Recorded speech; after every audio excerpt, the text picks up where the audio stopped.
Bienvenidos una vez más a Colombia tiene su ciencia. Hoy tenemos un tema súper interesante, vamos a resolver mitos acerca de los volcanes que Colombia tiene gran predominancia en este tema. Doctora, bienvenida a un nuevo programa de Colombia tiene su ciencia. Chévere, pues muchas gracias por esta invitación. Vamos a tener hoy a Natalia Pardo. Entonces ahorita pues empecemos a explorar quién es Natalia Pardo. Cuéntanos un poco de ti. Yo supe por ahí que eres del italiano. Cuéntame un poquitico desde temprano. ¿Quién es Natalia Pardo? Bueno, sí, soy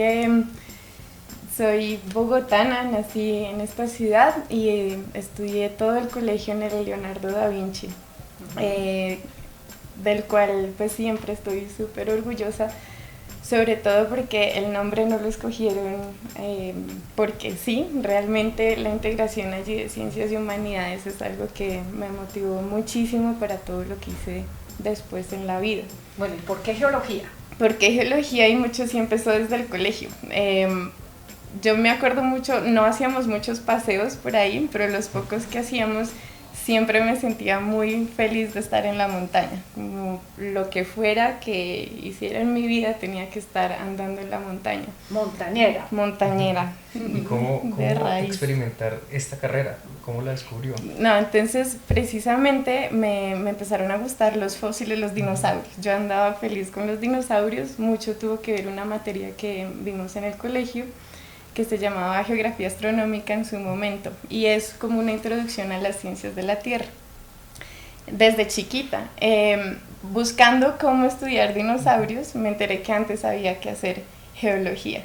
Y pues en Colombia ni idea dónde había, pero el colegio también nos motivó siempre a buscar a la Universidad Nacional, y justamente era allí donde estaba la carrera y la única en Bogotá en su momento. Entonces entré a la Nacional en el 98.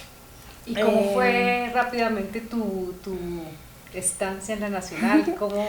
Fue un aterrizaje a Colombia. Ajá. Que creo que es muy importante para todos los colombianos hacer y vivir, un poco pasar de un colegio privado donde uno está en su isla a enfrentar al país y a conocerlo en sus raíces, y eso fue muy bonito.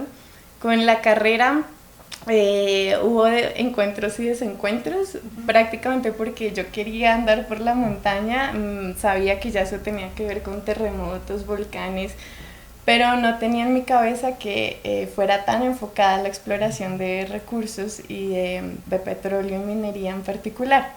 Entonces fueron unos años de, bueno, me gusta esto, pero no quiero usarlo necesariamente en la industria. ¿Qué otros caminos hay? Y en las salidas de campo con un profesor increíble que es Fernando Etallo, él todavía está, ahora está en el Servicio Geológico Colombiano, y el gran maestro nos enseñó a pensar y a leer la naturaleza. Y me acuerdo mucho la primera vez que vi el Nevado del Tolima en alguna de las excursiones, y pues me emocioné muchísimo, pero ¿cómo más? Porque no veíamos nada de volcanes en la carrera. ¿Y cómo sus padres reaccionaron ante esta elección de geología? Bien, no, ellos siempre han sido claros con que usted no puede vivir su vida si no hace lo que le gusta. No importa qué sea, seguro si lo hace con pasión, por ahí es el camino. Y entonces, luego te vas a México, ¿no? Sí, de la Nacional. Antes, entonces el último año, afortunadamente, el vulcanólogo, el papá de la vulcanología en Colombia, que es Héctor Cepeda, del Servicio Geológico, nos da un seminario y me hace caer en cuenta que sí se puede hacer vulcanología. Yo incluso estaba en un dilema de si me dedicaba a la danza contemporánea o seguía en geología, porque había una compañía de danza muy buena en la Nacional. Y tenía como pensado ir a México a buscar una compañía y dedicarme a bailar un rato. Justo antes de irme, conozco a Héctor y me dice, bueno, si no la encuentra, pásese por el Instituto de Geofísica de la UNAM y vaya y conozca cómo funciona eso allá. Yo llego a México, no encontré a la compañía de danza y bueno, vamos a ver qué pasa en la UNAM. Y la UNAM es un paraíso de universidad, y el Instituto de Geofísica ya es increíble. Me recibieron muy amorosamente y lo primero que me dijeron es, usted quiere aprender de volcanes, mañana nos vamos al Chichón, que es un volcán en Chiapas que hizo erupción en el 82, de hecho tan grande que cambió la temperatura global en su momento. Y ya me metieron a la montaña y a un cráter activo y dije, ya aquí me quedo, los volcanes sí es lo mío, y es lo que quiero hacer. Y ahí empecé la formación en vulcanología, porque acá no hay, acá tenemos muchos volcanes activos, tenemos una institución muy fuerte que los vigila, pero no tenemos cómo formarnos en vulcanología en Colombia. No tenemos todavía. Sí. ¿Cuántos volcanes tiene Colombia? Ese número cambia a medida que hacemos trabajo de campo y que conocemos cuándo hicieron la última erupción. Encontramos nuevos volcanes. Encontramos nuevos volcanes, sí. Pero hoy, digamos, es un número que fluctúa entre unos 27, 30 volcanes. Oficialmente hay 15 que están en un catálogo claros. Pero sí, a medida que encontramos nuevos en campo, va sumando el número. Okay. Activos, ¿no? Porque toda la historia geológica de Colombia. Ahorita vamos a aclarar un poco un tema de Monserrate, que la gente lo tiene como un mito, pero más adelantico vamos con el tema. Entonces ahorita hablamos un poquito de tu reciente investigación con el volcán Doña Juana. ¿Dónde queda el volcán Doña Juana? El volcán Doña Juana está en todo el límite entre el Nariño, Cauca y Alto Putumayo. Entonces las poblaciones, digamos, para llegar allá uno puede salir de Pasto de Popayán, va rumbo hacia Mercaderes, Cauca, y ya se interna en pleno macizo colombiano. Entonces está en todo el corazón de las cordilleras. Para ubicarnos un poco, oeste de Pitalito, norte de Pasto, nororiente de Pasto, sur de Popayán. De Popayán, más o menos, sí. Las dos poblaciones más grandes ahí serán Tablón de Gómez, al suroccidente, y La Cruz, San Pablo, hacia el nororiente. De ahí nacen ríos muy importantes como el Juanambú y el Mayo. Ambos pues le caen al Patía, ¿no? Es como, allí está. Hay una población más chiquita que es la que ha sufrido las erupciones históricas y la que sigue ahí, digamos, en dominios del Doña Juana, que es Las Mesas.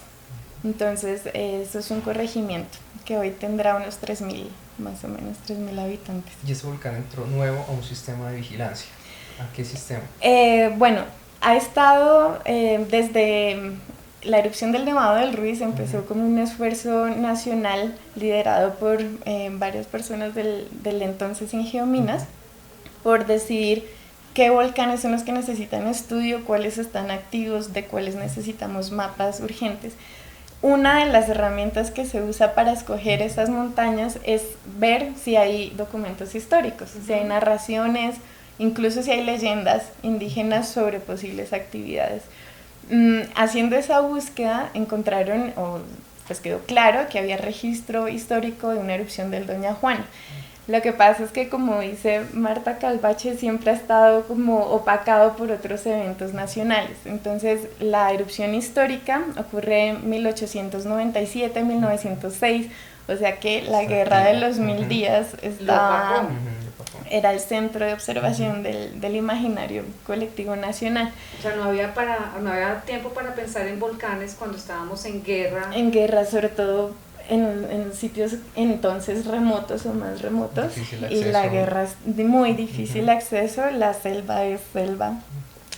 Y en ese momento hubo una catástrofe. Hubo una catástrofe en lo que hoy se llama Las Mesas, que es este corregimiento que entonces solo tenía, pues había muy poquita gente, se sabe de 60 personas que fallecieron, pero pues porque la densidad demográfica no era tan alta en ese entonces. Se sabe que afectó el río Juanambú, que destrozó puentes, y quedan muchos vestigios de leyendas del Doña Juana que tienen que ver como con la furia de una señora Juana que vivía en el Ecuador y que su hija se le vuela con un Juan colombiano. Juan es Galeras, a veces puede ser. Y escapan. y en esa furia la mamá les manda encantamientos y los petrifica, queda Doña Juana congelada. Una versión es esa, hay otras versiones donde dicen que la mamá es Doña Juana y cada vez que se enfurece explota. Uy, una mamá bien brava. Sí, lo curioso es que esas son historias que ya hablan de un virreinato, entonces eso ya es después de la colonia. Sí. No conocemos historias aún más antiguas que debieron estar. Y actualmente, ¿cuál es el riesgo para la población de esta zona? Entonces, lo que nosotros hacemos en campo es reconstruir qué han hecho y si encontramos carbones o lo que llamamos suelos antiguos que tengan, digamos, restos de materia orgánica, a esos les podemos conocer la edad y podemos saber cada cuánto más o menos, pero la naturaleza no es un reloj. El suelo antiguo es la foto que ahorita estamos viendo, que son diferentes capas. Son diferentes capas, pero donde las ves negras, eso es un sitio donde antes el terreno estaba ahí tenía plantas y la siguiente erupción la sepulta. Puede ser una razón. Otra es que haya plantas, un bosque, por ejemplo, ocurre la erupción, quema el bosque y sepulta. Apenas tienes eso, podemos usar el carbono 14 para conocer la edad de las erupciones. Entonces uno dice que un volcán es activo si ha hecho algo en los últimos 10.000 años, porque aquí hay que pensar en que nosotros tenemos que manejar escalas de tiempo del planeta, no del ser humano. 10.000 años en la historia de la Tierra no es nada, es un bebé. Entonces, el Doña Juana le hemos encontrado muchísimas erupciones, al menos 6 en los últimos 3.000. Eso es harto, es bastante. Hoy, digamos, lo importante siempre es hacia dónde están los bajos topográficos, las valles hoy. Uno sigue hacia las mesas y hacia el río Juanambú y todo lo que es la cuenca del río Resina y Juanambú también, por un lado, y por el otro lado el río Tajumbina, que se va hacia la población de La Cruz, San Pablo y le cae al mar. Que es donde nos explicaron un poco que estos canales, estos ríos son los más peligrosos, que es donde puede cargar. Digamos que siempre la gravedad es la fuerza que controla el movimiento de lo más peligroso que pueda llegar a ser un volcán. Una pregunta, Natalia. Tú hablas del carbono 14, pero también hay otros métodos científicos con los cuales se puede determinar. Edades, ¿Han mirado cromatografía? ¿Qué otras pruebas usan? Nosotros, como hay tanto carbón, porque Colombia está llena de selva, el carbón es muy efectivo y es muy preciso para lo que nosotros necesitamos. Digamos, es la herramienta principal que nos cubre los últimos 40.000 años. Para asuntos más antiguos, y eso es bebé, para asuntos más antiguos necesitamos otras herramientas. Ahí usamos argón, sobre todo. Argón, y si hubiera más antiguas o en otros rangos de edad, ahora se hace huellas de fisión en Colombia, que eso es nuevo, antes no se hacía. ¿Y quién hace eso en Colombia? El servicio, la Subdirección de Investigaciones Nucleares del Servicio Geológico, ahí están desarrollando toda esa técnica. Y no hay, esta profesión, ¿qué riesgos puede tener en campo? Bastante. Un poquito de la última, se sabe, todos recordamos tristemente la catástrofe de Armero, pero después, unos años después, nos contabas anteriormente que había habido otra catástrofe, unas vidas perdidas, entonces... En el Galeras. En el Galeras, sí. Bueno, era un tiempo, al final de los 90, donde no se conocía, en 1980 la erupción del Santa Elena en Estados Unidos es lo que vuelve a disparar el interés por la vulcanología a nivel mundial y se jala mucho los recursos para la investigación en cómo logramos convivir con las montañas y aprender más de estas erupciones. Al final de los 90 aún no se conocían muchas de las señales que mandan los volcanes, cómo se interpretan, qué es lo que quieren decir. Entonces el Galeras es un volcán que es bastante temperamental, entonces él hace mucho ruido, a veces decide reventar y a veces simplemente vuelve a su estado normal. Algunos de sus movimientos crean unas señales particulares y al final de los 90 las empezó a emitir, son ondas de sonido. Entonces vinieron investigadores de todo el mundo, muchos de Estados Unidos, a trabajar en conjunto con el grupo colombiano. Lamentablemente cuando llegó el momento de hacer las excursiones por el volcán, hubo un grupo que decidió ascender al cráter y justo en ese momento el volcán hizo erupción. Eso, a partir de ahí se cierra el acceso al Galeras y pues quedó como un trauma muy fuerte en la vulcanología. Y sí ha habido muchísimos cambios desde entonces, digamos, ya no hay necesidad de meterte hasta el cráter activo o en erupción para saber qué es lo que está pasando.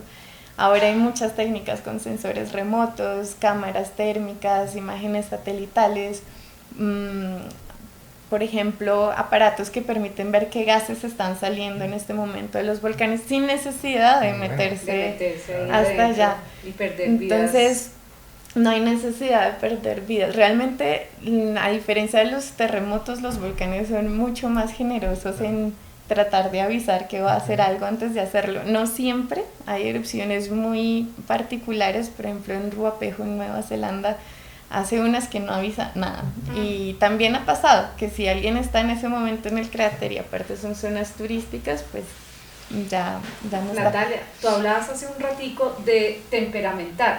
Sí. Entonces, los vulcanólogos son realmente que como psicólogos del volcán, o son más como un médico que está sintiendo los latidos y que reporta cuando el latido está muy fuerte. Claro, podrías verlo de los dos lados. Lo que no me gusta del médico es que se asume que la Tierra está enferma y la Tierra no está enferma.